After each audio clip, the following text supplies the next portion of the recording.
ගරු රාමනාදන් අර්චනා මන්ත්‍රීතුමා විනාඩි 10ක කාලයක් ඔබතුමන්ට. ගරු මූලාසන මන්ත්‍රීතුමා මේ වගේ අවස්ථාවක් මට දීපේකට මම ගොඩක් සතුටු වෙනවා. මට මේක කලින් මම පොඩි කතාවක් දෙමලින් කියන්නම්. මේ වගේ பணத்தை இந்த மாதிரியான ஒரு சட்டமூலமன்றத்தை கொண்டு வந்ததற்கு கௌரவ விமல் ரத்நாயக் அவர்களுக்கு எங்களுடைய மனமார்ந்த நன்றிகள். ஆனால் முக்கியமான ஒரு விடயம் யாழ்ப்பாணத்தை பொறுத்த வரைக்கும் நான் சொல்ல வேண்டியே ஆக வேண்டும்.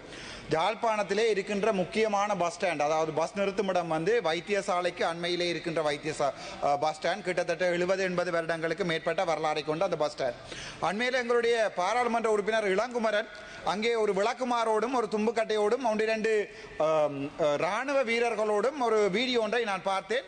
சுவர்களிலே ஒட்டப்பட்டிருந்த சுவரொட்டிகளை தேய்த்து கொண்டிருந்த மாதிரி ஒரு வீடியோ ஒன்றை கிளீன் ஸ்ரீலங்கா என்ற திட்டத்தின் போது ஆரம்பித்த போது நான் நினைத்தேன் இளங்குமரன் அப்படியே முழு பாதைகளையும் கூட்டி தூக்குவார் என்று. ஆனால் அது ஒரு வீடியோவுக்காக எடுக்கப்பட்டது. ஒரு கவலை என்னென்றால் அந்த பஸ் ஸ்டாண்ட் வந்து இப்போது ஒரு குடுக்காரர்களுடைய இடமாக மாறி போயிருக்கிறது.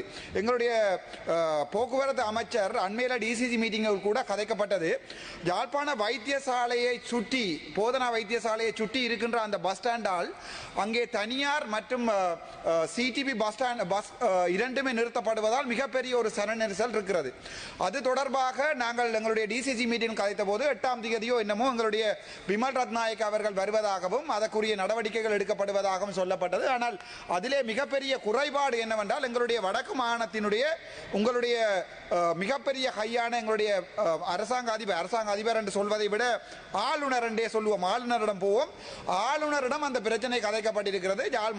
யாழ் மத்தியிலே இருக்கின்ற அந்த பஸ் ஸ்டாண்டினை அவர்கள் கேட்டிருக்கிறார்கள். அது ஒரு சிடிபி பஸ் ஸ்டாண்டாக தான் இவ்வளவு காலம் இயங்கி வருகிறது. அதே நேரம் முனியப்பர் கோயில் அடியிலே ஒரு தூர பயணங்களை மேற்கொள்வதற்காக ஒரு தனியார் மற்றும் சிடிபி பஸ் ஸ்டாண்ட்கள் அமைக்கப்பட்டது. ஆனால் அந்த உங்களுக்கு தெரியும் வவுனியாவிலே இதே தான் நடந்தது. ஆனால் எங்களுடைய முன்னாள் நீதியமைச்சர் சிவி விக்னேஸ்வரன் எடுத்த நடவடிக்கையால் அந்த பஸ் ஸ்டாண்ட் வந்து பழைய இடத்திலிருந்து புது இடங்களுக்கு கொண்டு போகப்பட்டது. ஆனால் இந்த புதிதாக கட்டப்பட்ட மில்லியன் கணக்கிலே செலவழிக்கப்பட்ட இந்த பஸ் ஸ்டாண்டை இன்று வரைக்கும் அது ஒரு ஆடு மாடுகள் நாய்கள் படுத்திருக்கிற இடமாகத்தான் இருக்கிறது. யாழ் போதனா வைத்தியசாலைக்கு பக்கத்தில் இருக்கின்ற இந்த பஸ் ஸ்டாண்டை அதிலே கொண்டு போவதற்கு கூறிய ஒரு சின்ன ஒரு நடவடிக்கை கூட எங்களுடைய ஆளுநரால் எடுக்க முடியவில்லை. அதே நேரம் பார்த்தீர்கள் என்றால் இந்த தனியார் பஸ்களும் சிடிபி பஸ்களும் போட்டிக்கு ஓடுகின்றபடியால் இலங்கையிலே இவ்வளவோ இடங்கள் உங்களுக்கு தெரியும். நான் சொல்ல திரும்பவில்லை. அந்த அந்நியர் தினம் என்று கவுண்ட அந்த சம்பவத்தின் தொடக்கம் யாழ்ப்பாணத்திலே இவ்வாறு எக்கச்சக்கமான உதாரணத்துக்கு டிப்பரோட பஸ் அடிபடுகின்ற சந்தர்ப்பங்கள் யாழ்ப்பாணத்திலே வட மாகாணத்திலே நடக்கிறது. ஆனால் இந்த தனியார் போக்குவரத்து மற்றும் சிடிபி போக்குவரத்து இந்த ரெண்டையும் ஒரு கால அட்டவணைகள் கொண்டு வர தெரியாத அரசாங்கம். இவ்வளவு காலம் எங்களுடைய வடக்கு மாகாண ஆளுநர் இருக்கிறார், எங்களுடைய அமைச்சர் இருக்கிறார், எங்களுடைய சந்திரசேகரன் இருக்கிறார். டிசிசி மீட்டிங் நடத்தப்படுகிறது, டிசிசி மீட்டிங் கதைக்கப்படுகிறது. ஆனால் ஒன்றுமே நடப்பதில்லை. தனி அண்மையில் பார்த்தா எங்களுடைய ஸ்ரீதரன் அவர்களிடம் வாக்குகளுக்காக மட்டும் அந்த தனியார் பஸ் நிறுத்த நிறுவனர்கள் போய் கதைக்கின்ற போது அதை ஒரு வீடியோவாக போட்டிருக்கிறார்கள். ஏன் எங்களுடைய கௌரவ பாராளுமன்ற உறுப்பினர் ஸ்ரீதரன் அவர்களால் ஒரு வசனம் கூட இந்த பாராளுமன்ற இன்னும் அவர்கள் கதைக்கவில்லை. ஆனால் நான் அந்த வீடியோவை பார்த்தேன். அது ஒரு பெரிய பிரச்சனை என்னென்றால் அங்கே தனியார் பஸ்களும் அதே நேரம் இந்த சிடிபி பஸ்களும் போட்டிக்கு ஓடுகின்ற சந்தர்ப்பத்திலே குழந்தை பிள்ளைகள் உட்பட ஒரு பெரிய ஒரு அனர்த்தங்கள் அதாவது ஆக்சிடென்ட் ஏற்பட்டு அனர்த்தங்கள் நிகழ்வதற்குரிய சாத்தியக்கூறி இருக்கிறது. ஆனால் எங்களுடைய அமைச்சர் உட்பட யாரையுமே வடக்கிலே கவனம் எடுப்பதில்லை. මම සිංහලෙන් කියන්න කැමති. අපි ওই ඡන්ද කාලේ අවිල්ලා අපේ උතුරේ ඉන්න මිනිසුන්ට අපි කිව්වා ප්‍රභාකරන්ගේ ස්ටැචු එකක් හදනවා කියලා. එතරම් අපි සින්දු ගැව්වා මේ ප්‍රභාකරන් දෙයියෝ කියලා NPP එකේ JVP එකේ අප සින්දුව මංගා තියෙන ඕන මට ටේබල් කරන්න පුළුවන්. අපි ප්‍රභාකරන්ට ලොකු ස්ටැචු එකක් හදනවා කිව්වා. ඒ තරම් සින්දු ගැව්වා මිනිසුන්ගේ පොළ ගන්න try කරා. හැබැයි එච්චර කරපු තද දාන්න එපා. ආරයි ප්‍රභාකරන්ගේ අම්මාගේ නමට අපි ජටි එකක් හදනවා කියලා කිව්වා. හැබැයි ඒ ජටිය හදන්න මිනිස්ටර් දැන් කියනවා මේ පාර්ලිමේන්තුව මම දැක්කා. එයාට ඒක අදාළ නැලු. එයා කිව්ව නැලු ඒව එකක් සින්දු එකක්. NPP ගේ ලොගෝ එකක් දාලා එතරම් බොරුව කිව්වා. මට සමහර දේවල් මේක කියන්න කැමැතියි. දැන්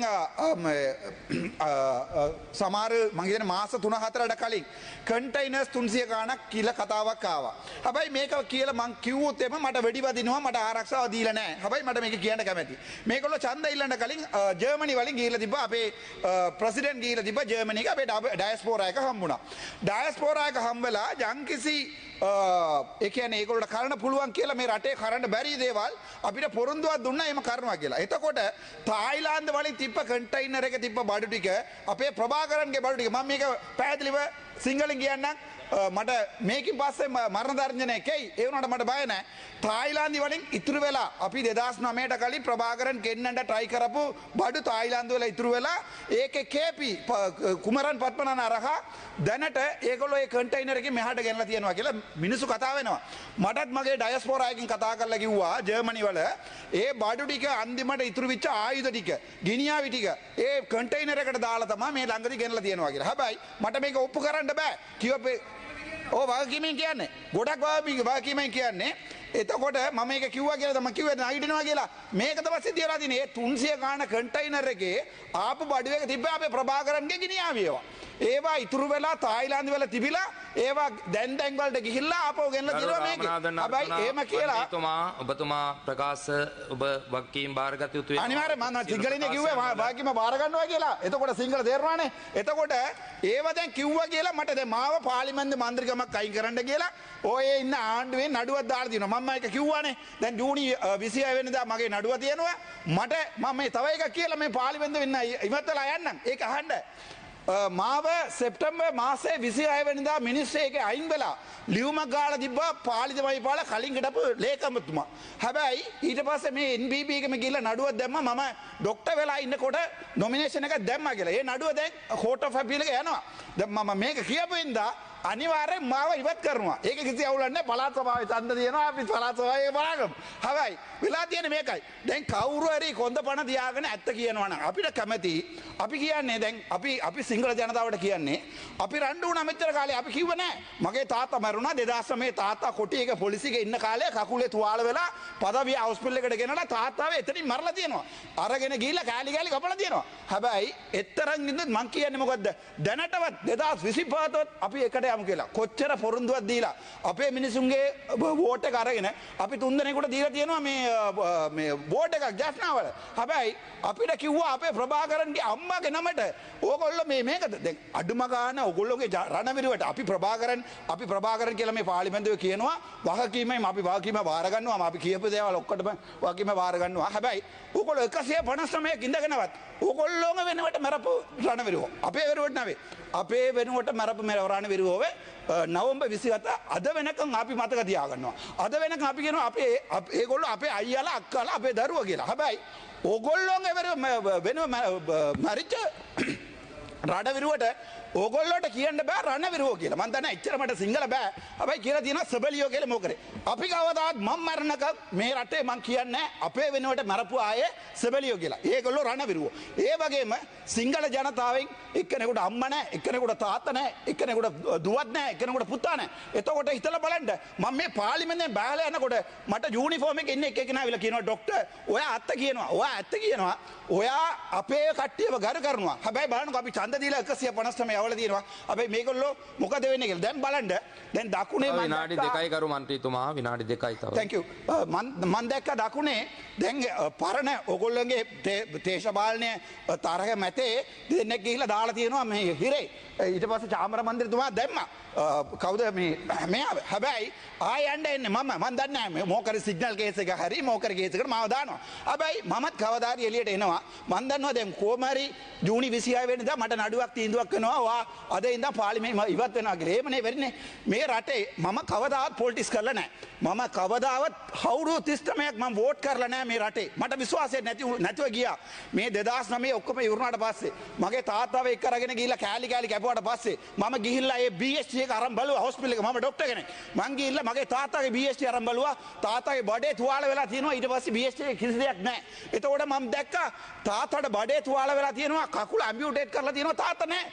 මගේ තාත්තා නැහැ. එතකොට මගේ කොච්චර පපුව රිදෙනවා කියලා කියන්නකෝ. ඒ නිසා තමයි මේ පාර්ලිමේන්තුවේ ඇවිල්ලා අපි කියන්නේ. මේකයි වෙලා තියෙන්නේ. දැන් මේ ඕගොල්ලෝගේ ජනාධිපතිතුමා ආයෙ යනවා ජර්මනි වලට. මම පින්දූර පවා ඕන්න පෙන්නන්න බට පුළුවන්.